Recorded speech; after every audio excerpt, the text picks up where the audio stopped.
আসসালামু আলাইকুম। আজকে কিছু কথা বলবো আখি আপু এবং তিশা আপুকে নিয়ে। ২০০ দিন ওনারা আগে ছিলেন, এখন অবশ্যই আলাদা আলাদা।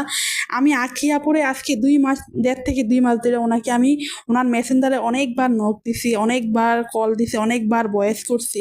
ঠিক আছে আপু, আমি তোমাকে দিয়ে একটা প্রমোশনাল কাজ করাতে চাই। ঠিক আছে, আমি ধরলাম ওনারা অনেক ব্যস্ত, অবশ্যই ব্যস্ত, ওনার ফ্যামিলি আছে, উনি প্রমোশনাল কাজ করে, উনি বাচ্চা কাচ্চা আছে, জানি ওনাদের টাইম হয় না। ভাই আমি এত মেসেজ কল করি, এত বয়স যে আপনার জন্য আপনার কি 2টা মিনিট অন্তত সময় হয় না?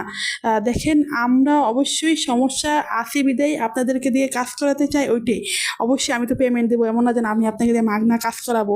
তাই আমি এইটুকু বলছিলাম, আপু আমি একটু অনেক সমস্যায় আছি, তুমি আমাকে একটু কমেন্টে রিপ্লাই দাও, বা কি হ্যাঁ বা না একটা কিছু বলো।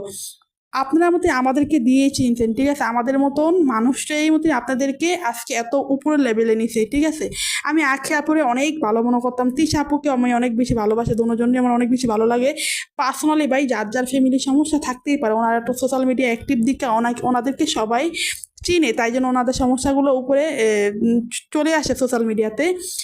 দেখেন, আমি আপনাকে দিয়ে মাগনা কাজ করাবো না, মাগনা কাজ করাতে চাই নাই। আপনারা কেন এত দাম দেখান বা কেন এত বেশি অহংকার করেন বুঝি না। ঠিক আছে, আপনার মধ্যে আমাদেরকে দিয়েই আজকে এত বড় এত বড় সেলিব্রিটি। ঠিক আছে, তাই এগুলো অবশ্যই করা উচিত না। এই ভিডিওটা অনেক অনেক শেয়ার করে দেবেন, সবার কাছে পৌঁছে দেন, যেন ওনারা আসলে মানুষগুলা কেমন।